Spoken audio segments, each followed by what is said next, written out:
ఆ సంవత్సరంలో విడుదలైన చిట్టచివరి తెలుగు చిత్రం డబ్బింగ్ సాంఘిక చిత్రం ఎవరి అబ్బాయి 1957 డిసెంబర్ 12న విడుదలయ్యింది.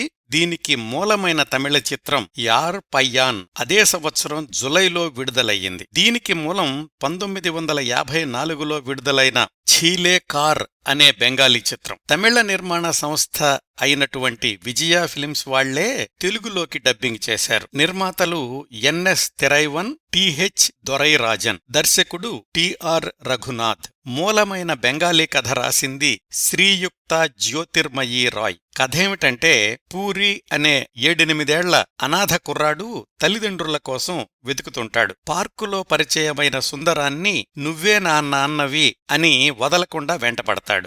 ఎలా వదిలించుకోవాలో తెలియని సుందరం పూరిని తను ప్రేమిస్తున్న లత ఇంట్లో దాచి ఈమె మీ మమ్మీ అని చెప్తాడు. ఇక్కడ్నుంచి పెళ్లి కాని సుందరం, లతలు ఆ కుర్రాడితో పడే ఇబ్బందులు, అపార్థాలు, చివరికి సుందరం ఆ కుర్రాణ్ణి నదిలో తోసెయ్యడానికి సిద్ధమవ్వడం, కథ అనూహ్యమైన మలుపులతో సాగుతుంది. ఇంతకీ ఆ పూరి అనే అనాథ కుర్రాడు ఎవరబ్బాయి, సుందరం, లతలు ఈ చిక్కు సమస్య నుంచి ఎలా తప్పించుకున్నారు అనేది కథకి ముగింపు. డబ్బింగ్ చిత్రానికి మాటలు పాటలు శ్రీశ్రీ రాస్తే, ఆయన భార్య సరోజగారు డైలాగ్ డైరెక్టర్గా పనిచేశారు. సంగీతం టిహెచ్ ఇబ్రహీం. ఈ సినిమాలో టైటిల్ పాత్ర ఎవరి అబ్బాయి పూరీగా ఆనాటి ప్రఖ్యాత హిందీ బాలనటి డైజీ ఇరానీ, సుందరంగా జెమినీ గణేశన్, లతగా సావిత్రి నటించారు. మరికొన్ని పాత్రల్లో ఎన్ఎస్ కృష్ణన్, టిఏ మధురం, టిఆర్ రామచంద్రన్,